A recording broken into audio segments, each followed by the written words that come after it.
Olá pessoal, tudo bem? Professor Diego aqui novamente e dessa vez resolvendo um exercício sobre um engrenamento, né?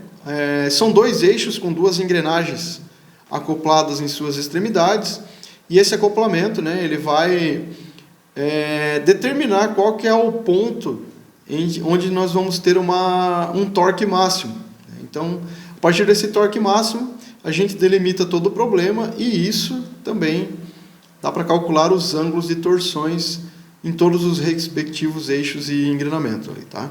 Então é um exercício bem completo, mas não antes de deixar uma frase de reflexão para vocês, que é a seguinte: te avisei que ia ser uma vez, tu prometeu não se apaixonar. E olha quem está pedindo replay. Se afogou no chá, beleza? Bora pro exercício. Bom, após essas agradáveis palavras, vamos às etapas para a resolução de problemas de torção e resistência dos materiais, que são as seguintes: coletar os dados do enunciado da figura, aplicar o diagrama de corpo livre, esboçar o gráfico de torque vezes comprimento, ou diagrama de momento torsor, encontrar o momento polar de inércia e aplicar os cálculos que se pedem. Vamos à primeira etapa, então, que seria coletar os dados do enunciado da figura. O enunciado diz o seguinte, dois eixos cheios de aço, né? Não é que está cheio de aço, os eixos estão cheios e são de aço, né? Mas é o enunciado que está falando isso. Na verdade, o que ele está querendo dizer é que ele é maciço, tá? Que ele não é um tubo, esses dois eixos aqui. Mas enfim, né? Vamos lá com essa tradução aí, né? Tá lá no livro, a gente tem que ler. Dois eixos cheios de aço estão acoplados pelas engrenagens mostradas na figura. Sabendo que para cada eixo G é igual a 77,2 gigapascal, isso aqui é a rigidez, né, ao cisalhamento. Então já anota, né? Já anota aqui, ó, e que a tensão de cisalhamento admissível é de 55 megapascal. Também coloco aqui, ó, tensão de cisalhamento admissível. Determine, alternativa A, o maior torque T0 está mostrado aqui, ó, que pode ser aplicado à extremidade A do eixo AB. Né? Então, qual que é o maior torque que eu posso aplicar nesse ponto A aqui, né? E B, o ângulo correspondente pelo qual a extremidade A do eixo AB gira. Né? Então, aqui além do torque, depois ele quer saber qual que é o ângulo que esse ponto aqui está torcendo. Né? Bom, o que tínhamos do enunciado era isso aí. Né? Ele quer saber o T0 e quer saber qual que é o ângulo A. Né? Alternativa A e alternativa B. Agora a gente vai ao desenho. Né? Então, o que o desenho pode mostrar para a gente aqui? Primeiro, ele demonstra que o diâmetro AB é 19 milímetros, bem como o diâmetro CD, o comprimento AB, né, é 650 milímetros. Temos também o diâmetro CD de 25 milímetros, bem como o comprimento aqui CD de 900 milímetros. E as engrenagens aqui, né? As engrenagens, nós temos uma engrenagem aqui B com raio de 22 milímetros, do centro até a extremidade aqui da engrenagem, né? E uma engrenagem C com raio de 62 milímetros, né? Do centro até a extremidade do dente da engrenagem. Então essas são as informações do enunciado e da figura. Bom, de posse das informações, agora aplicar o diagrama de corpo livre. Né? Como a gente tem aqui uma representação uma do lado da outra, né, eu vou representar em cima, como se estivesse olhando de cima para baixo, né, e passar para um plano bidimensional. Então assim, ó, nós temos aqui o conjunto de engrenagens AB e o CD. Tá? Feito isso, vamos colocar os torques. Né? Eu tenho aqui o torque 0, né, que na representação ele é igual ao torque AB, porque esse torque 0, ele é o torque A, que ele vem até o ponto B. Então, o torque AB é igual ao torque 0. Aí, como o engrenamento aqui ele está encostando, né, o engrenamento está encostando aqui, ó, e ele está girando aqui no sentido, essa engrenagem gira no sentido horário, a reação, né, que está encostando os dentes aqui, ela vai ser anti-horária. Né? Então, nós vamos ter um torque de reação aqui, um torque B anti-horário. Como aqui ele está uma representação anti-horária de reação, nesse caso aqui ele vai ser horário, vai ser no sentido oposto. Então, o torque C vai voltar para o sentido horário, que é uma reação, e depois nós vamos ter aqui no sentido anti-horário, né, um torque CD, né, que também é igual ao torque D. Tá? Então essa aqui é a representação, ela foi mais importante para a gente entender o torque zero e o torque CD. Mas isso aqui, ó, ainda não ajudou em nada, né? Não consigo tirar valor nenhum aqui, porque tudo está em função do torque zero. Então, a próxima etapa é esboçar um gráfico de momento torsor, ou de torque versus comprimento. Como eu tenho dois engrenamentos, eu acho que não vale a pena, não precisa fazer esse tipo de gráfico aqui. Eu prefiro dar uma analisada olhando de frente para as engrenagens aqui. Então a gente vai esboçar os momentos nas engrenagens. Momento e torque, né? O princípio é o mesmo, né? Sempre é uma força e um deslocamento. Então o que vai acontecer? As engrenagens olhando de frente, elas estão nessa representação. Eu disse aqui, ó, se essa engrenagem ela gira nesse movimento aqui, significa que a reação está de cima para baixo, né? Ou no sentido oposto, uma força. E se eu tenho essa força aqui, proporcionalmente eu vou ter uma reação de mesma intensidade na outra engrenagem. Então essas duas forças são as mesmas, tá? E isso é importante agora para a gente fazer uma outra análise aqui de esboçar os momentos das engrenagens. Então, eu tenho aqui a minha engrenagem B, né, com um raio B e o ponto B bem no centro, e a engrenagem C com o raio C e o ponto C bem no centro. O que vai acontecer aqui, ó? Eu disse que aqui movimenta o torque AB, que está aqui, né? É a mesma coisa que o torque zero, no sentido horário, enquanto que a reação, né, TB, que está aqui, ó, vai ser aqui, de cima para baixo, igual eu coloquei aqui, né? E essa representação é força vezes o raio.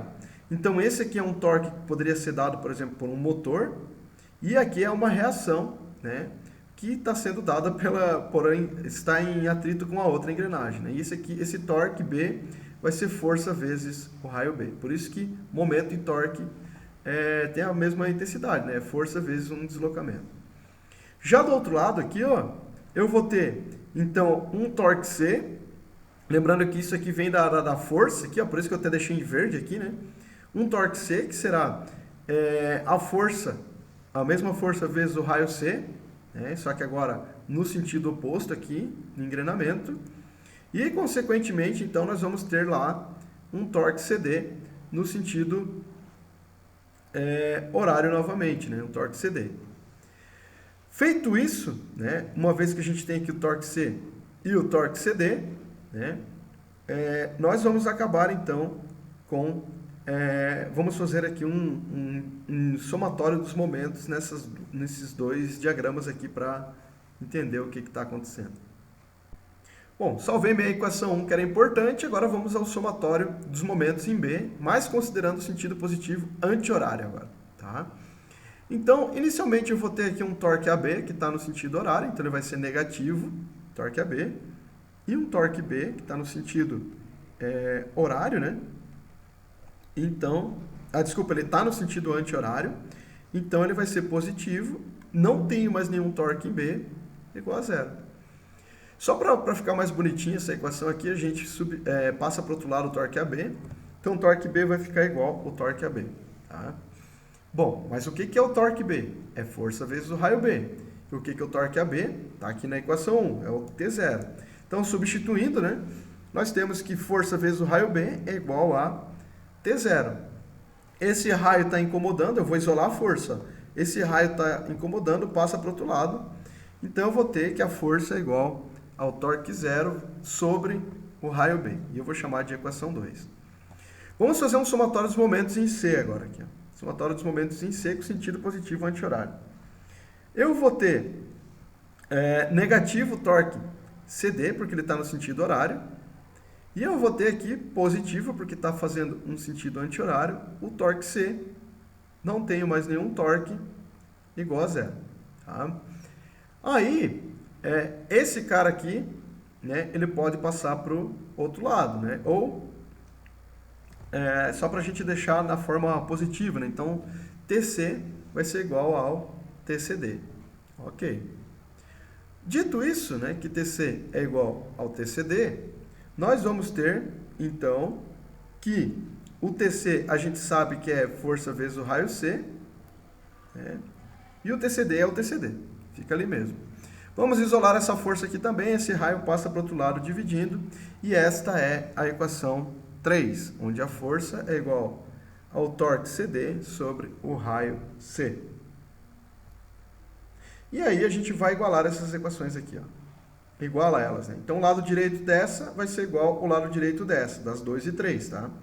Ó, torque 0 sobre o raio B tem que ser igual ao torque CD sobre o raio C, certo? E aí eu isolo então o torque 0, no qual vai ser, o raio B passa para o outro lado, né? Vai ser raio B sobre raio C, divididos, vezes, né? Multiplicado pelo torque CD. E esta é a equação 4.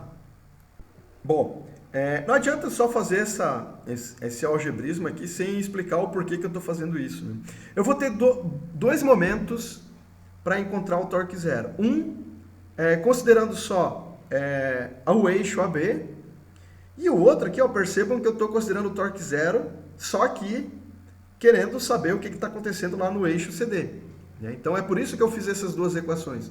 Uma para considerar só o próprio eixo AB e outra para considerar só o eixo CD, né? Que é o outro cara lá. Né? E isso é feito justamente para saber quais as condições nos dois e verificar. Uma delas vai ser a máxima, né?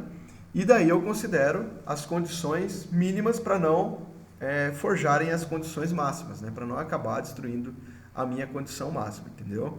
Então é por isso que eu considero duas vezes aqui, são duas equações para calcular o torque T0, tá? Bom, dito isso, né, vamos encontrar o momento polar de inércia.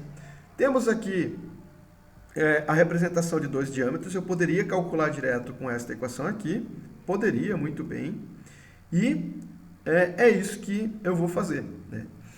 Então tá, para calcular o momento polar de inércia AB, vai ser π diâmetro AB na quarta sobre 32. Pô, mas da onde eu tirei essa equação? Eu vou deixar o link nos cards aqui do vídeo em que eu defino essa equação aqui, né? Porque essa equação geralmente ela é πc na quarta sobre 2, né? Mas tem uma dedução aqui para considerar direto o diâmetro quando ele é maciço. Feito isso, substituímos os valores. Então aqui, π vezes 0,019 na quarta sobre 32. Então nós vamos ter que... lembrando que aqui eu passei para metro, né? Tá aqui, ó, 19 milímetros de diâmetro AB, mas eu passei para metro dividindo por 1000. Então aqui o momento polar no eixo AB vai ser 12,79 vezes 10 a menos 9 metros na quarta. Vou fazer a mesma coisa então com o eixo CD, só mudando o diâmetro, né, que agora é 25 milímetros.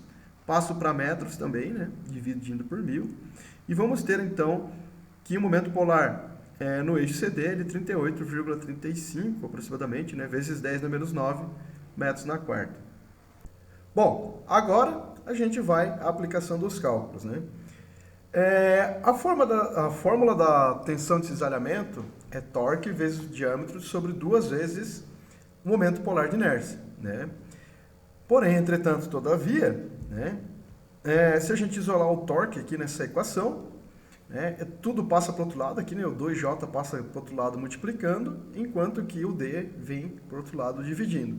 E a gente fica com essa configuração aqui. Dito isso, né, para a gente calcular o torque AB é 2JB tal máximo sobre o diâmetro AB. Né? O tal máximo aqui a gente considera como se fosse o tal admissível, né? A tensão de cisalhamento admissível. E esse é o problema, o enunciado forneceu, que era 55 megapascal. Dito isso, substituímos os valores, pois temos todos agora, né? E vamos encontrar então que o torque AB, né, é de 74,07 Newton vezes metro, né?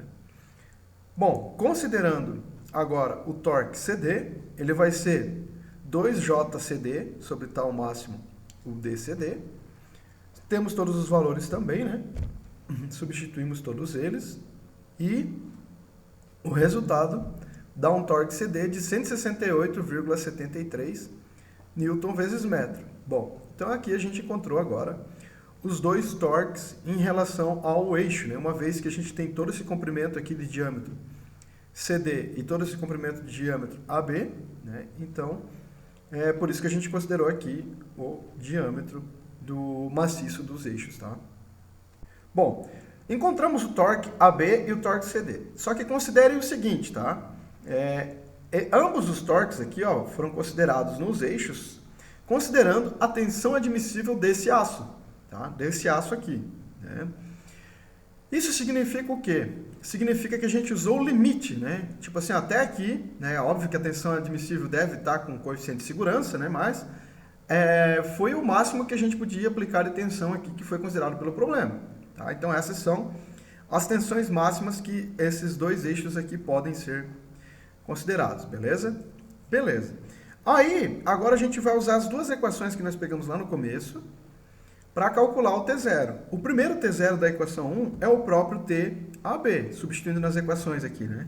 Então, inicialmente a gente tem um T0, que ele vai ser igual ao próprio torque AB aqui, considerando a tensão admissível. E já o segundo aqui, aplicando a equação 4, né?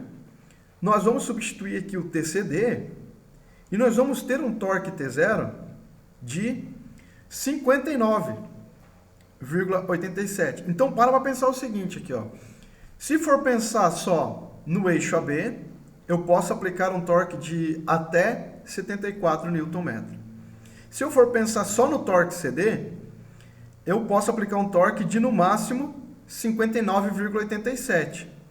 Então, se eu considerar esse torque aqui, ó, 74 Nm, eu vou estar estragando o eixo CD, porque ele só suporta, o torque máximo que eu poderia aplicar nele era 59,87. Então, o real torque máximo que pode ser aplicado aqui em T0 é de 59,87, que é o menor valor. Porque pense o seguinte, né, se eu aplicar esse aqui, né, eu não vou estar fazendo nada, que é porque esse aqui suporta mais, lá no AB, né? Ele suportaria até 74. Agora, se eu usar o 74, o T0 máximo que poderia suportar em TCD era de 59. Então, se eu usar o 74, o TCD aqui vai quebrar, né? Então, entre os dois valores, sempre escolhe o menor valor para você não comprometer o outro eixo, tá? Então, esta é a forma de resolver esse problema. Então, vamos continuar agora para encontrar esse ângulo aqui. Então, agora que a gente tem o máximo torque que pode ser aplicado, né, T0, nós vamos encontrar esse ângulo A aqui, né? Bom, né, a gente tinha esta equação aqui, que é a mesma, tá? É a mesma equação que está aqui em cima, só que agora eu joguei para o outro lado o RC e para o outro lado o RB, isolando o TCD, tá? Em função de T0, né? Vocês vão ver por que eu fiz essa equação aqui. Para quê? Para quê? Por causa disso aqui, ó. Porque o ângulo, né? Ele sempre vai ser o torque vezes o comprimento sobre G, que é a rigidez do aço, vezes o J, né?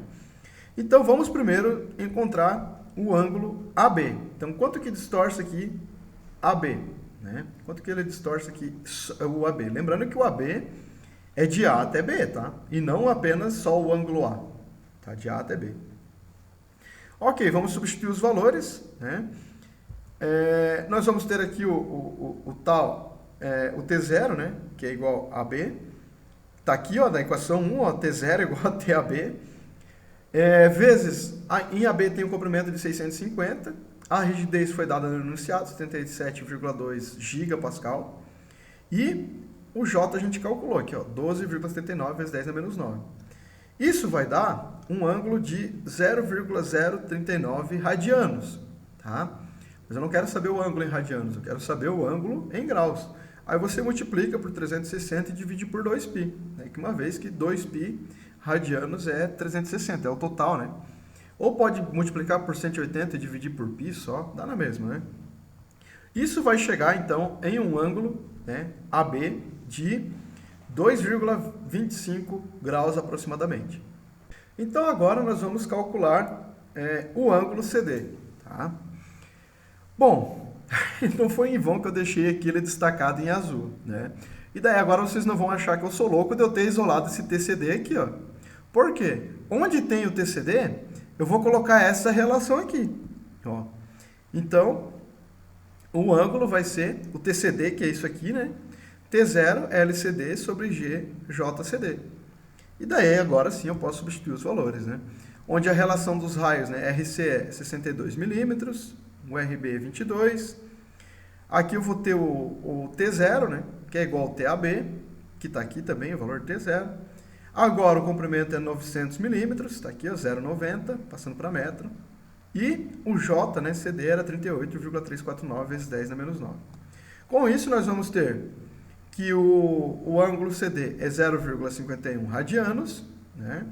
Eu não quero saber em radianos, então multiplico por 60 e divido por 2π. Nós vamos ter que o ângulo CD é igual a 2,93 graus, tá? Mas tem uma coisa aqui, tá? Deixa eu raciocinar com vocês. Eu não sei o que está acontecendo para o outro lado do T0 aqui, ó. Né? Então, eu tenho um ângulo aqui, que é um ângulo AB, de torção, e eu vou ter um ângulo A, porque eu não sei o que está acontecendo para trás, né? Então, eu vou ter o ângulo A e vou ter o ângulo AB. Bem como eu vou ter um ângulo B, vou ter um ângulo C e vou ter um ângulo CD. Eu só não vou ter um ângulo D aqui, ó, porque ele está fixo. Está fixo em D. Então, o que significa isso? Significa que o meu ângulo C, que ele torcer aqui, ele vai ser igual ao ângulo CD, que é o total, uma vez que ele está fixo lá em D. Ó. Como ele está fixo em D, o meu ângulo CD é igual ao ângulo C. Tá? Então, aqui é como se estivesse fixo lá, e aqui o que estiver torcendo, está torcendo todo o eixo também. E aqui não, aqui ele está livre, então eu vou ter um ângulo aqui, vou ter um ângulo AB e ainda vou ter apenas um ângulo A. Tá? Beleza, dito isso, vamos à próxima etapa. Bom, se eu conheço o ângulo C, né, eu vou fazer uma relação aqui entre C e B. Tá? Que relação é essa? Né? Ó, eu tenho aqui o ângulo B e o ângulo C quando tem o inclinamento. E eu tenho os raios também. Tá? Por definição, quando eu tenho esse tipo de acoplamento aqui, né, pode ser polia, pode ser engrenagem, o ângulo C vezes o raio C tem que ser igual ao ângulo B vezes o raio B. Eles têm que ser iguais, tá? Esta relação aqui. Então, né, para eu descobrir o raio B, eu isolo, jogo aqui o ângulo... desculpa, para eu descobrir o ângulo B, né? O raio B eu conheço. Eu jogo o raio B para o outro lado, né?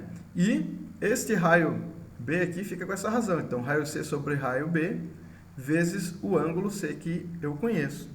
Substituo os valores, né? Então, o ângulo B vai ser a razão aqui entre os raios vezes o ângulo C. E o ângulo B, então, é de 8,28 graus. Tá? Então, só esse ângulozinho B está torcendo um monte aqui, 8,28 graus. Bom, como eu falei para vocês, né, por esse eixo estar livre, eu vou ter um ângulo A, eu vou ter um ângulo AB e eu vou ter um ângulo B. E o meu ângulo AB, que é o total aqui, ó, ele vai ser a diferença do ângulo A e do ângulo B. Vai ser um menos o outro, eu vou ter o total, que é o ângulo AB. Então, o ângulo AB vai ser o ângulo A menos o ângulo B. Ok? Ok. Dito isso, qual que vai ser o ângulo A? Passa o B para o outro lado, né? O ângulo A será igual ao ângulo AB mais o ângulo B. Como eu tenho esses valores agora, né, o ângulo AB e o ângulo B, substitui e nós vamos chegar então que o ângulo A, apenas o ângulo Azinho aqui, ele é 10,54 graus. E esta é a resposta do exercício. Era isso, senhores. Espero que vocês tenham gostado do exercício, tá? Se você gostou, deixa um like. Se você não gostou, deixa um like também, tá? Você é obrigado a deixar um like nesse vídeo. Tá? Peço que inscreva-se no canal e ative o sininho, porque esse não é um vídeo só de estática e dinâmica e resistência dos materiais. Tem vários outros vídeos voltados de outros cursos aqui também, tá? Dúvidas? Escreva aqui nos comentários, também pode escrever sugestões para vídeos futuros. Espero que vocês tenham gostado, fiquem com Deus, bons estudos e até a próxima. Valeu!